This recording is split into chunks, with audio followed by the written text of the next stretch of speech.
Hello friends, welcome to our channel concept king. आज के इस क्लास में हम डिस्कस करेंगे इंटीरियर ऑफ अर्थ यानी कि पृथ्वी का आंतरिक भाग।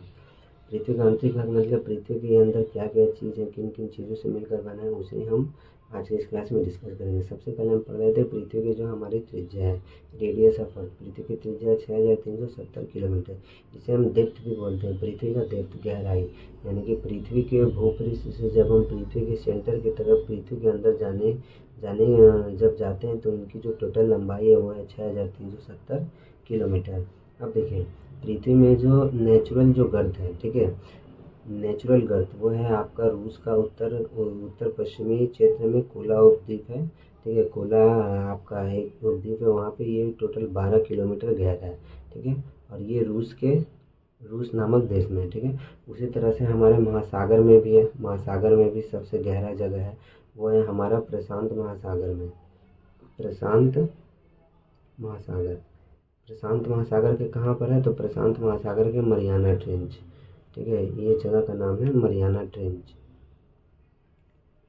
Mariana trench. ठीक है, तो महासागर में जो प्रशांत महासागर है, उस प्रशांत महासागर में मरियाना ट्रेंच एक जगह है जो कि लगभग 9 किलोमीटर गहरा है। ठीक है, ये समुद्र के नीचे है और ये हमारा ज़मीन के ऊपर 12 किलोमीटर सबसे डीपेस्ट पॉइंट है जो कि रूस में है। ठीक है, और ये हमारा पृथ्वी का क्या हो जाता है, त्रिज्या हो जाता है। अब देखिए, तो हम पढ़ते हैं जियोथर्म, जिसको हम बोलते हैं भूताप।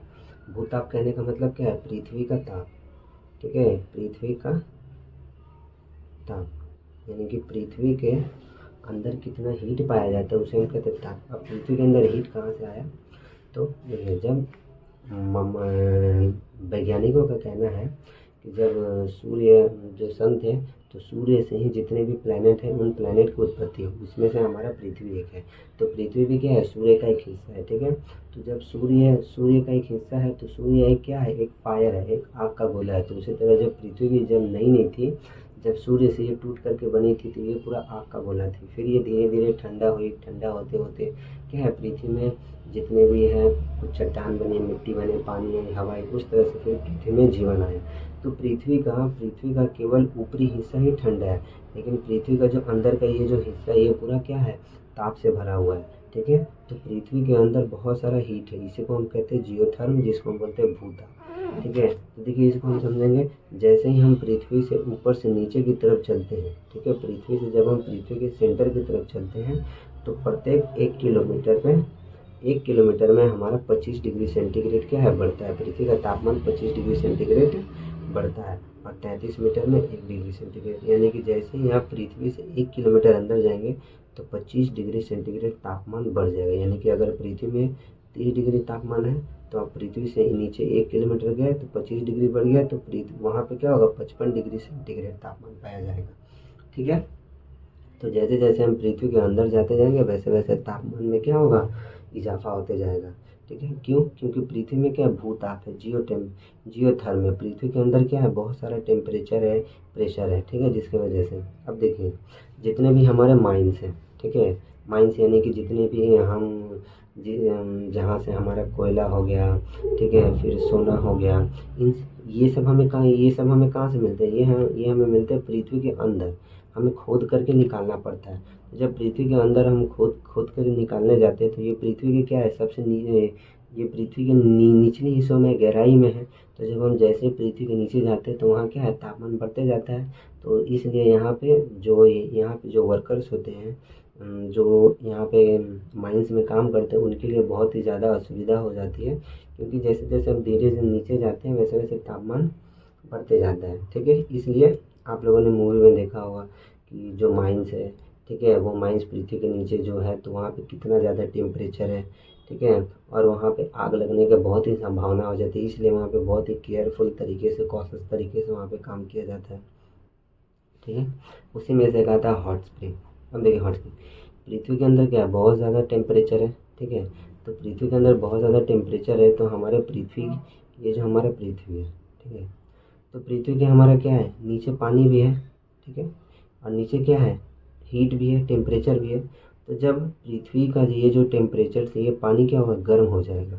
ठीक है, और गर्म होकर पृथ्वी के दरारों से निकलने की कोशिश करेंगे और निकलते रहेंगे, तो इसी को हम कहते हैं हॉट स्प्रिंग, जिसको हम कहते हैं उष्ण झरना। ठीक है। हॉट स्प्रिंग समझ में आया? जब पृथ्वी के नीचे का जो पानी है वो पृथ्वी के ताप से ही गर्म होकर पृथ्वी के ऊपर निकलने लगे, इसी को हम कहते हैं हॉट स्प्रिंग, यानी जिसे हम कहते हैं उष्ण झरना। हमारे भारत में भी एक हॉट स्प्रिंग है, ठीक है, जो कि बृहस्पति में है समझ में। अब देखिए, अब हम पढ़ेंगे फोर्सेस ऑफ अर्थ, पृथ्वी के बल। पृथ्वी के मोस्ट इंपॉर्टेंट दो बल होते हैं, एक है इंडोजेनिक फोर्स, एक है एक्सोजेनिक फोर्स। इंडोजेनिक फोर्स को हम कहते हैं आंतरिक बल और एक्सोजेनिक फोर्स को हम कहते हैं बाह्य बल। आंतरिक बल का मतलब पृथ्वी के जो अंदर बल है उसे हम कहते हैं आंतरिक बल। बाह्य बल मतलब पृथ्वी के बाहर आउटर मोस्ट एरिया में जो बल लगता है उसे हम कहते हैं बाह्य बल। देखिए, आंतरिक बल जो है इनकी उत्पत्ति कैसे हुई? तो पृथ्वी के अंदर मैंने बताया बहुत ज़्यादा हीट है, बहुत ज़्यादा प्रेशर है, ठीक है, बहुत ज़्यादा ताप है, बहुत ज़्यादा दबाव है। तो ये ताप और दबाव क्या करते हैं, एक पृथ्वी के अंदर एक प्रेशर जनरेट करते हैं, जिसके वजह से ये प्रेशर जो है पृथ्वी के बाहर चारों तरफ लगता है, ठीक है। इसी फोर्स को हम कहते हैं पृथ्वी का आंतरिक बल, यानी कि इंडोजेनिक फोर्स। ये फोर्स करते क्या है? अब देखिए, ये फोर्स जो है पृथ्वी के नीचे बहुत ज़्यादा हीट और प्रेशर होने की वजह से ये फोर्स जो है ये बाहर निकलने की कोशिश करते हैं, ठीक है। तो जहाँ जहाँ पर बहुत ज़्यादा मजबूत चट्टान है तो वो वहाँ से ये निकल नहीं पाएंगे, लेकिन जहाँ पे जो क्या है कमज़ोर मिट्टी है, चट्टान है, तो वो क्या करेंगे, वहाँ पे दरार कर देंगे, ठीक है। तो इस तरह से हमारे पृथ्वी में जितने भी आपका पहाड़ हो गया, प्लेट हो गया, जितने भी आपका रॉक हो गया, चट्टान हो गए, इनका निर्माण होता है, ठीक है। जितने भी गड्ढे हो गए इनका निर्माण होता है। तो इन सब के निर्माण में किसका मेन भूमिका होता है? आंतरिक बल, यानी कि पृथ्वी के अंदर का ये जो बल है बाहर आते हैं, बाहर आने की वजह से कहीं पे हमारा भूताप पृथ्वी का जो लेवल है कहीं पे इसको ऊंचा कर देते हैं और कहीं पे गड्ढा कर देते हैं, ठीक है। जहाँ पे मिट्टी कमज़ोर होगा ये क्या करेंगे, वहाँ पे उसको क्या करेंगे, वो मिट्टी क्या हो जाएगा, धंस जाएगा। और जहाँ पे मिट्टी बहुत ज़्यादा मजबूत है वो क्या करेगा, वो क्या करेगा, धीरे धीरे ऊंचे चलते जाएगा। तो जिसके वजह से पृथ्वी के आंतरिक फोर्स की वजह से हमारे पृथ्वी में प्लेटों का निर्माण होता है, माउंटेन का निर्माण होता है, ठीक है, महासागरों का भी निर्माण होता है। तो ये पृथ्वी के सब क्या है, इंडोजेनिक फोर्स की वजह से। और एक्सोजेनिक फोर्स क्या है, जो पृथ्वी के बाहर काम करता है। पृथ्वी के बाहर मतलब पृथ्वी के जितने भी बाहर है, जैसे कि हवा, ठीक है, पानी, यानी कि नदी।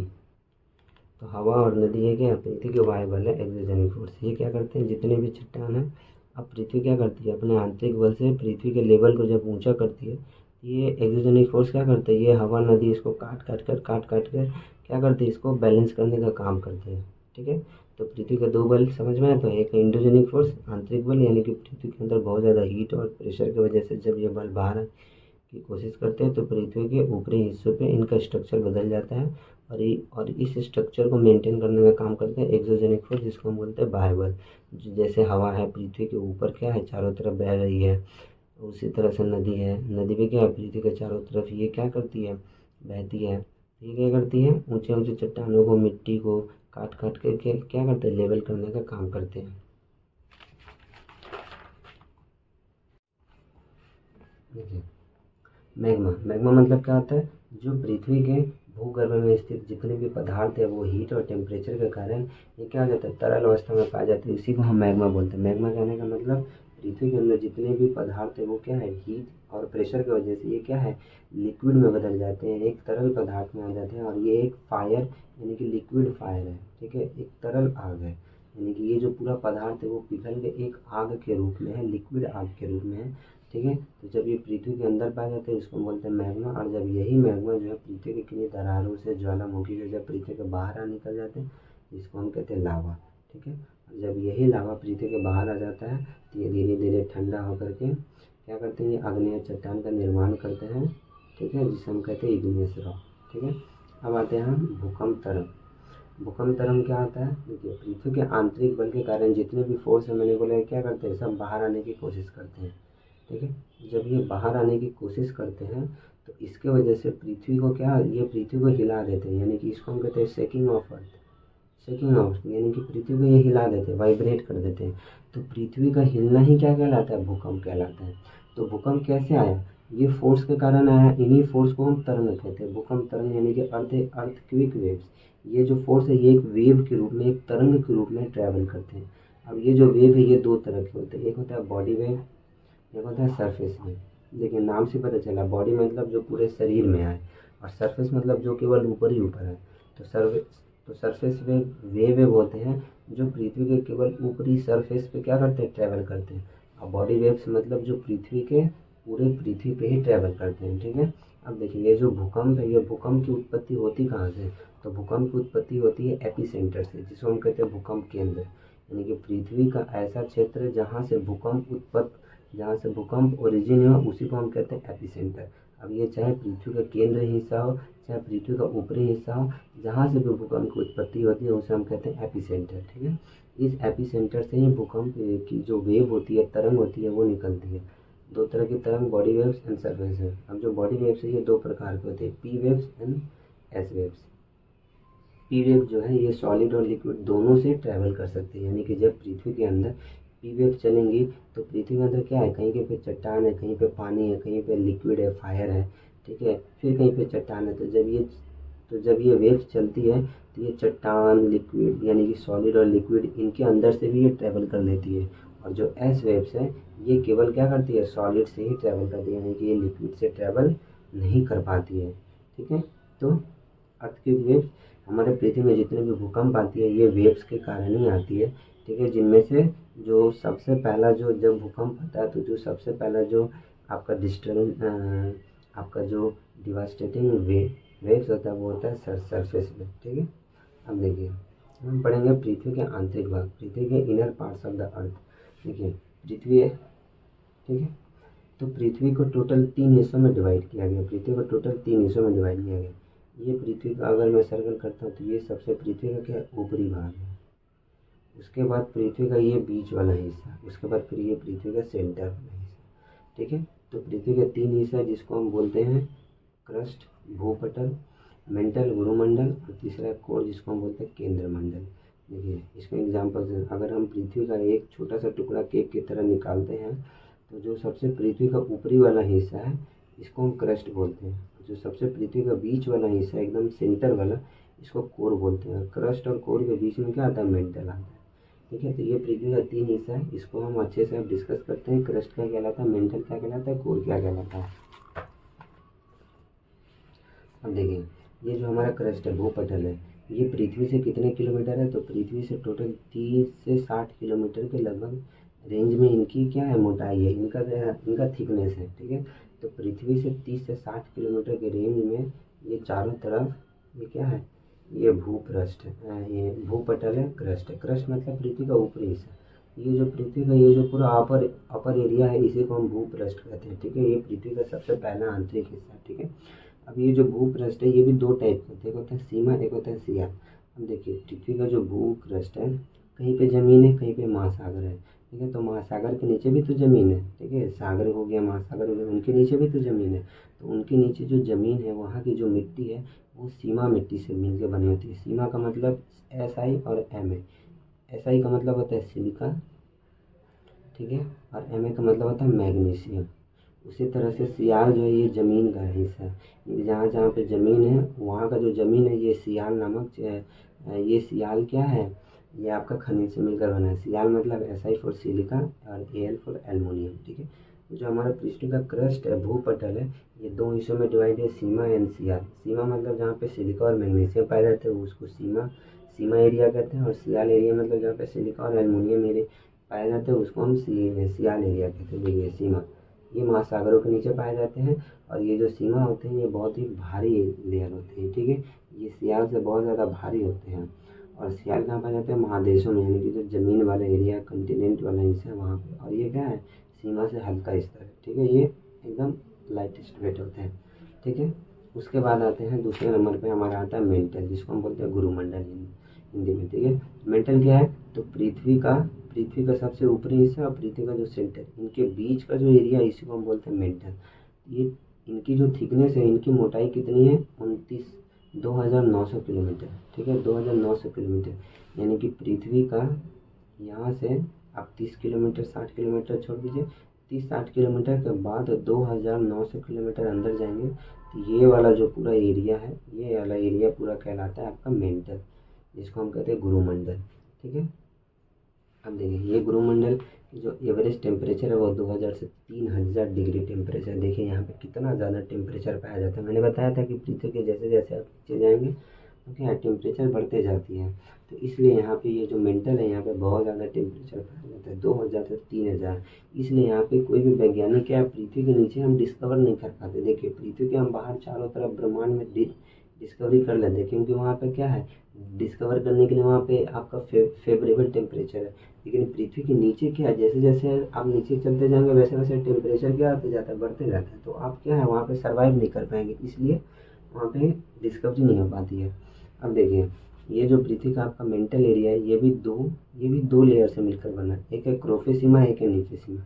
तो पृथ्वी से स्टार्टिंग से 30 से लेकर 700 किलोमीटर तक का जो एरिया है वो क्रोफेसीमा है, और 700 से लेकर 2900 तक का जो एरिया है वो नीफेसीमा है। क्रोफेसीमा मतलब क्रो फिर क्रोमियम, एफ फॉर फेरेलियम, फेरेलियम यानी कि लोहा, S I for silicon, M F for magnesium.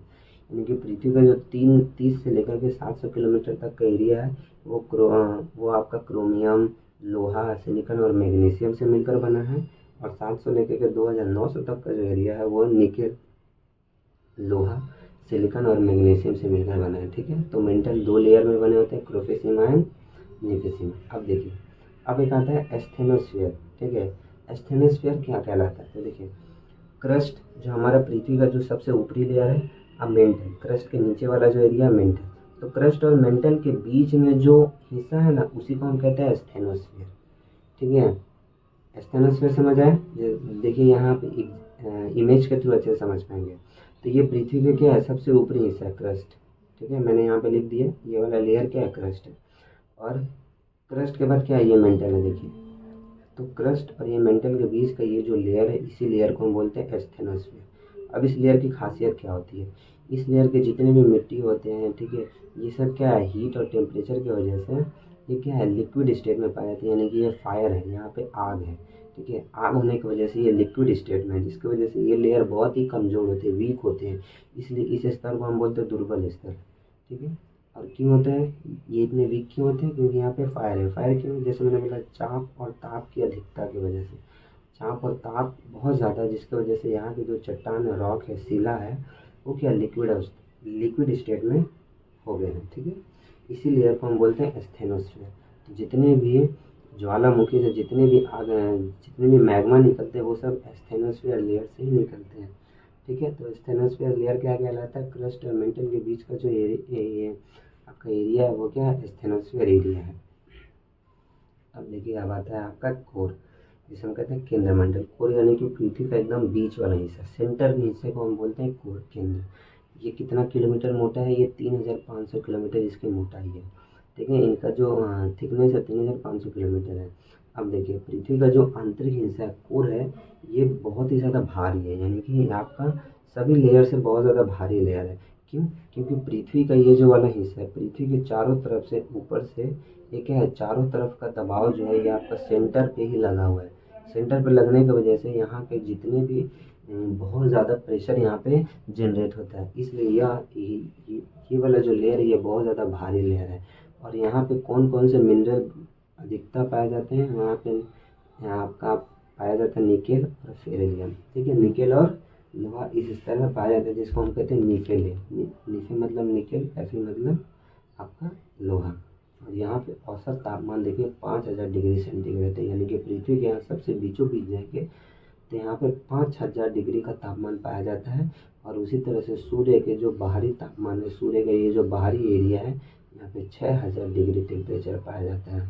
तो देखिए सूर्य का जो बाहरी एरिया है और पृथ्वी का जो अंदर एरिया, देखिए कितने ज़्यादा सी, यहाँ पे 5000, यहाँ पे 6000। उसी तरह से सूर्य के आप एकदम अंदर जाएंगे तो सूर्य के अंदर 1 crore degree centigrade, 1 crore centigrade तापमान पाया जाता है। ठीक है, तो केंद्र मतलब पृथ्वी का जो एकदम बीच वाला हिस्सा है उसको हम केंद्र कहते हैं, और जितना भी पृथ्वी का ऊपर से जितना भी चाप है वो सब केंद्र पर ही पड़ा है, जिसकी वजह से ये बहुत ज़्यादा क्या है, भारी लेयर है।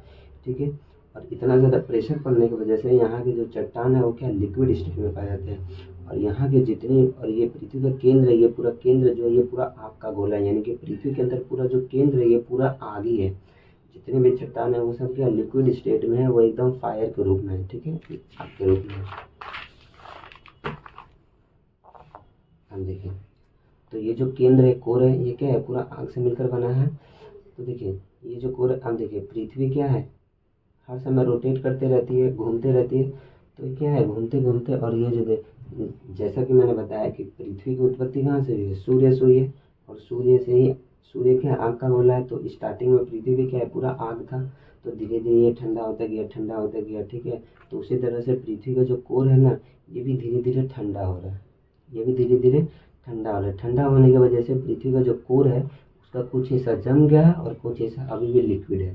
तो इसकी वजह से हम कोर को दो हिस्सों में डिवाइड करते हैं, एक को बोलते हैं इनर कोर, एक को बोलते हैं आउटर कोर, ठीक है।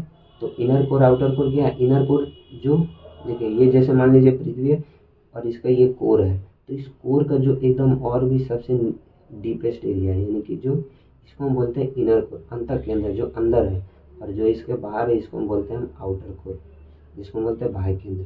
तो ये जो बाहर वाला एरिया है, सबसे ज़्यादा टेम्परेचर तो यही ना आपका फेस करेगा, जिसकी वजह से ये एरिया क्या हो गया है, जम गया, सॉलिड हो गया है, ठीक है।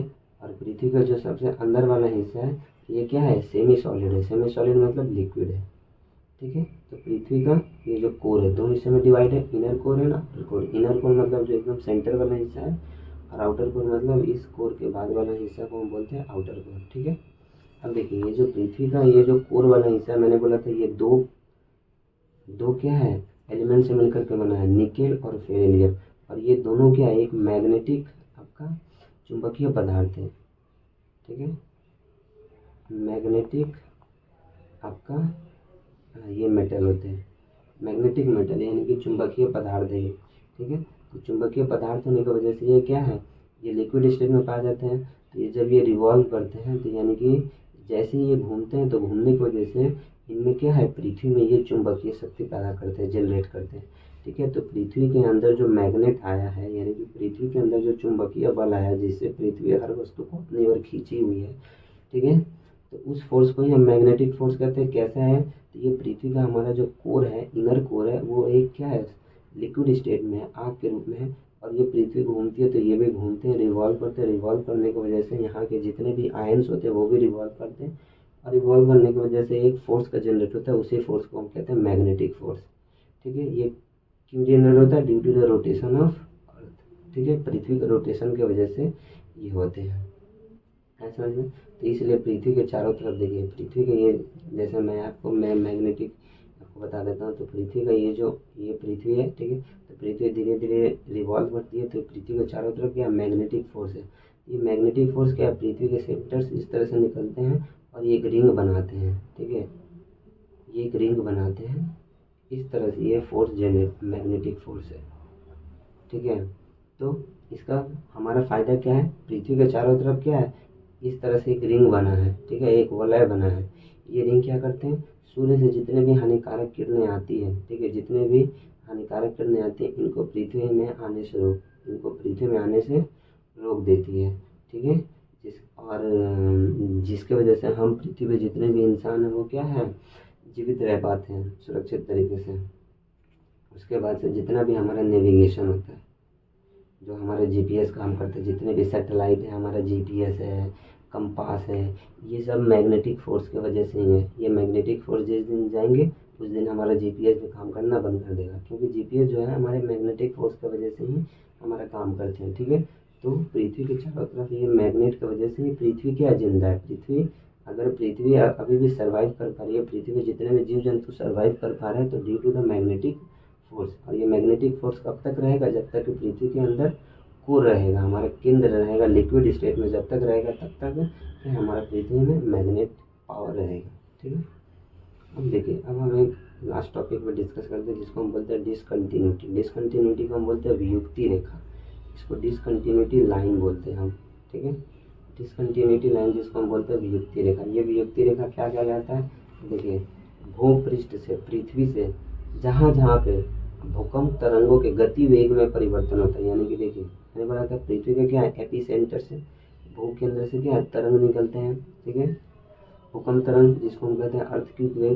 तो अर्थक्वेक वेव जैसे जैसे पृथ्वी के सेंटर से निकल के ऊपर की तरफ ट्रैवल करते हैं, तो जहाँ जहाँ पर इनका जो स्पीड है वो डिस्टर्ब होता है, चेंज होता है, तो उसी लाइन को हम बोलते हैं डिसकंटिन्यूटी लाइन। डिसकंटिन्यूटी लाइन क्या है, जहाँ पर मैग्नेटिक वेव जो है उनका वेव लेंथ, ठीक है, उनकी फ्रीक्वेंसी ये चेंज होती है, उसी को हम बोलते हैं डिसकंटिन्यूटी लाइन। देखिए डिसकंटिन्यूटी लाइन कहाँ कहाँ पर हमारा मैग्नेटिक फोर्स जो है यानी कि अर्थ वेव जो है वो चेंज होता है। देखिए तो अगर मैं देखूँ तो ये पृथ्वी का मैंने एक स्लाइस लिया है, ठीक है, काट के। तो पृथ्वी का ये जो सबसे ऊपरी वाला हिस्सा ये क्या क्रस्ट है, इसको हम बोलते हैं भूपृष्ठ। क्रस्ट में मैंने बताया था एक सीमा लेयर है, एक शियर लेयर है। तो सीमा और शियर लेयर के बीच पाया जाता है आपका कॉनरोड डिसकंटिन्यूटी लाइन, ठीक है, कॉनरोड रेखा। उसके बाद अब देखिए ये क्रस्ट हो गया और मेंटल हो गया। देखिए इसको अच्छे से समझिए, ये क्रस्ट और ये मेंटल, ये मेंटल और ये क्रस्ट। तो मेंटल और क्रस्ट और मेंटल के बीच में जो लेयर है उसको बोलते हैं मोहरोविक लेयर, ठीक है। उसी तरह से ये मेंटल है और ये कोर है, ये पूरा कोर है, ये पूरा कोर है और ये आपका मेंटल है। तो मेंटल और कोर के बीच में जो लाइन है उसको बोलते हैं गुटेनबर्ग लाइन। अब देखिए हमारा जो कोर है ये दो हिस्सों में डिवाइड है, आउटर कोर इनर कोर। तो कोर जो दो हिस्सों में डिवाइड है तो इसके बीच का जो लाइन है उसको बोलते हैं लेहमन लाइन, ठीक है। और मेंटल और कोर के बीच का गुटेनबर्ग। उसी तरह से मेंटल भी दो लेयर में डिवाइड है, मैंने बताया था क्रोफे सीमा और नीफे सीमा। तो क्रोफे सीमा और नीचे सीमा के बीच में आपका रेपिटी लाइन पाया जाता है। उसी तरह से हमारा क्रस्ट भी दो लेयर में डिवाइड है, सीमेंशियल। तो इसके बीच में कॉन्ड्रोइड डिसकंटिन्यूटी। तो क्रस्ट और मेंटल के बीच में मोहरोविक, मेंटल और कोर के बीच में गुटेनबर्ग। उसी तरह से core, outer core inner core के बीच में लेहमन और मेंटल का दो लेयर के बीच में आपका पाया जाता है रेपिटी और क्रस्ट के दो लेयर के बीच में पाया जाता है कॉन्ड्रोइड। इसको अच्छे से याद करने का जो ट्रिक है वो आपका देखिए ये है, इसको अच्छे से याद हो जाएगा। CMR इसको बोलते हैं गुड और इसको बोलते हैं leader. CMR good leader, C for Conrad, M for Mohorovicic, R for Repetti, G for Gutenberg, L for Lehmann, ठीक है। इसको अच्छे से याद कर लीजिए। सीमा और शियर के बीच में कॉन्ड्रोइड C, ठीक है। C फॉर सबसे पहले सीमा शियर कॉन्ड्रोइड, उसके बाद क्रस्ट और मेंटल के बीच में M फॉर मोहरोविक, उसके बाद क्रोफे सीमा नीफे सीमा के बीच में रेपिटी, उसके बाद मेंटल और कोर के बीच में गुटेनबर्ग, उसके बाद इनर कोर और आउटर कोर के बीच में लेहमन कहा जाता है, ठीक है। आउटर कोर और इनर कोर के बीच में लेहमन लाइन, मेंटल कोर के बीच में गुटेनबर्ग, क्रोफे सीमा नीफे सीमा के बीच में रेपिटी, क्रस्ट और मेंटल के बीच में मोहरोविक और सीमा और शियर के बीच में कॉन्ड्रोइड, ठीक है। तो ये आपका हो गया